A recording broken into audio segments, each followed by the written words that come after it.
Fala, meu querido, chegamos com mais uma questão aqui da Universidade Federal lá de Juiz de Fora.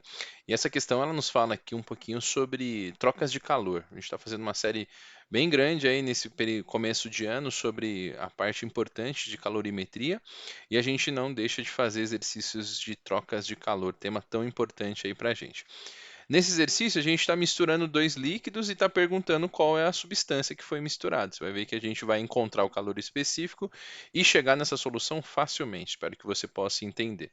Se você não está inscrito aqui, se inscreve no canal, nos ajude a cada vez mais a poder chegar. Tanta gente está precisando estudar um pouquinho mais de física, né? Então, bora lá? Então, ele fala aqui um laboratório de física. Deixa eu puxar aqui, ó. São várias informações importantes nesse exercício, ó. Ele fala que é encontrado um frasco opaco contendo 100 gramas de um líquido, ó, 100 gramas de um líquido desconhecido, que é um desses cinco que ele está falando aqui para gente, tá? Ele é armazenado na geladeira de um laboratório a temperatura de 6 graus Celsius. Importante também essa informação da temperatura. Um estudante deseja identificar o líquido sem abrir o frasco, usando um calorímetro ideal. No calorímetro, o estudante insere então 100 ml de água pura a 20 graus Celsius. Outra informação bem importante, que é a massa, porque se ele deu o volume, você vai ver mais à frente que ele vai dar a densidade, né? A gente consegue encontrar, relacionar a massa e temperatura e achar o calor específico. Em seguida, insere o frasco contendo o líquido. Após certo tempo, o frasco com o líquido desconhecido entra em equilíbrio térmico com a água, que passa a ter uma temperatura de 16 graus Celsius. Muito bom. Vamos supor que não há trocas de calor do conteúdo do calorímetro com o ambiente e que a massa do frasco seja desprezível. Então ele está falando assim: o calor específico da água é aproximadamente 4,2 Joule, grama menos 1, Kelvin a menos 1. Então, sempre é bom lembrar que quando ele dá um calor específico, ele está te dando as cartas das unidades. O que eu quero dizer com isso? Você vai seguir o que ele está falando aqui para a gente, né? Por exemplo, o calor vai ser em joule, a massa vai ser em gramas e a temperatura em Kelvin. E a gente vai padronizar isso para poder encontrar o que ele está pedindo aqui nesse exercício. E a densidade da água é 1 grama por ml, que é a densidade aqui ele te deu o calor específico da água, e aqui a densidade dela também. Bom, a tabela abaixo tem a informação do calor específico de uma variedade de líquidos. Qual deve ser o líquido desconhecido? Bora lá então, né? Então, o que que a gente vai ter que começar aqui fazendo? Aqui eu vou fazer algumas transformações para a gente poder ajustar essa unidade grama e Kelvin. Primeira informação, né? Ele falou que para a água, deixa eu puxar essa informação aqui, ó. Para a água, ele disse que são 100 ml. 100 ml de água pura. Só que ele está falando que a densidade da água é 1 grama para cada ml. Ou seja, se são 100 ml de água, eu vou ter 100 gramas de água aqui nesse processo. Então já é uma informação que nós vamos usar lá na hora que formos colocar no que macete, né? Então, que eu tenho uma massa de água de 100 gramas. Outra informação também importante é que a temperatura que a gente usa como padrão é Kelvin, e ele está dando em Celsius. Você vai ver que a variação em Celsius é a mesma que a variação em Kelvin. Nós já falamos disso quando fazíamos conversão de variação de temperatura. Mas aqui, por uma questão de ajustar a essa unidade Kelvin, eu vou transformar. E 6 graus, deixa eu puxar aqui, 6 graus Celsius é equivalente, lembra que a transformação é θc, é Kelvin menos 273. Dessa maneira, eu tenho que sempre somar a temperatura em Celsius a 273. Isso me dá 279 kelvins, tá? 6 graus Celsius. Da mesma maneira, os 16 graus Celsius aqui é equivalente a 289 Kelvin. E a outra informação, que é a temperatura da água, que é 20 graus Celsius, é equivalente aqui a 293, né? 293 Kelvin. Pronto. Com essas três informações, é o suficiente que eu vou fazer as transformações adequadas para poder chegar na solução que ele está pedindo. Vamos lá, então. Então a gente está falando de uma mistura, né? Então, se é uma mistura, a quantidade de calor aqui a gente vai. Como é que a gente pode chamar? Vamos chamar de líquido. Vou chamar de líquido desconhecido, vou chamar de L aqui. Mais a quantidade de calor de água, tudo isso aí tem que dar zero. E por que que te digo isso? Porque ele está falando que, onde ele está falando assim, vamos supor que não há trocas de calor do conteúdo do calorímetro com o ambiente.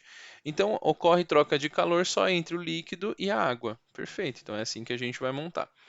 E aqui, então, eu vou ter a massa do líquido vezes o calor específico do líquido, que é o que a gente vai encontrar, e a variação de temperatura do líquido, mais a massa de água vezes o calor específico da água e a variação de temperatura da água. Tudo isso tem que dar igual a zero, afinal é uma mistura, não é? Então agora a gente vai fazer as substituições aqui. A massa do líquido, ele me diz que são 100 gramas. Substitua aqui, ó, 100 vezes o calor específico do líquido, que a gente vai achar, e a variação de temperatura. Veja que a temperatura de equilíbrio é 16 graus Celsius, que são os 289 Kelvin aqui.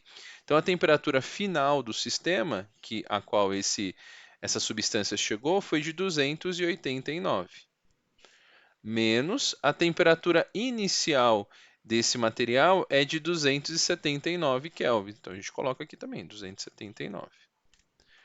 Aí mais, a gente vai substituir agora os valores dos valores da água. São 100 gramas de água, né? Falaram que são 100 ml, como a conversão me indica que são 1 para 1, são 100 gramas. O calor específico da água é 4,2, segundo esse cálculo aqui, vezes a variação de temperatura. Então, a temperatura de equilíbrio que tanto o líquido quanto a água chegaram foi de 289, menos a temperatura da água. Inicialmente, a água estava a 20 graus Celsius. Então, menos 293. Tudo isso é igual a zero. Deixa eu puxar um pouquinho para cá, para caber esse zerinho aqui. Boa, está cabendo zero agora. Maravilha. E aí, o que a gente vai fazer? Vamos resolver agora essa conta, né? Então, a gente tem aqui, vou puxar um pouquinho para cá, 100 vezes o calor específico do líquido, vezes 289 menos 279, isso dá 10. Aí, opa, mais, aqui a gente põe 100 vezes 4,2, isso dá 420. Faço a conta, né? 100 vezes 4,2. E aqui, 289 menos 293, isso dá menos 4. Tudo isso tem que dar igual a zero. Então, fazendo essa continha, isso dá 100 vezes 10, dá 1000 Cl, que é o calor específico do líquido. 420 vezes menos 4, isso dá menos 1680. Tudo isso é igual a zero. Quando eu passo esse 1680 para lá, eu faço que 1000 Cl é igual a 1680, e aí passando dividindo, a gente descobre que o calor específico desse líquido é 1680 dividido por 1000, é andar 3 casas, né?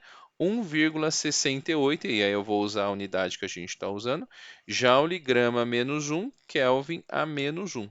Prontinho. Cheguei aqui no resultado que nós estávamos procurando, né? Era o valor do calor específico desse líquido. Mas aqui a resposta não está dada nesse valor, né? A gente tem que associar isso ao azeite, né? O azeite aqui, deixa eu até dar uma grifadinha aqui mais grosso. Ó, o azeite tem calor específico de 1,68 e por isso a gente considera que esse líquido que era desconhecido é o azeite e a gente escolhe a alternativa D aqui, ó, Dzinho aqui, D. E aí conseguimos associar tanto o calor do líquido quanto o calor da água e chegamos nesse valor. Espero que eu tenha te ajudado. Se você não está inscrito aqui, se ele te ajudou, dá um like nesse vídeo. E se você ainda não se inscreveu, se inscreve aqui para a gente cada vez mais ajudar as pessoas a aprender um pouquinho de física. Beleza? Questão aí que a gente resolve para você que aparece sob trocas de calor. Até a próxima, valeu!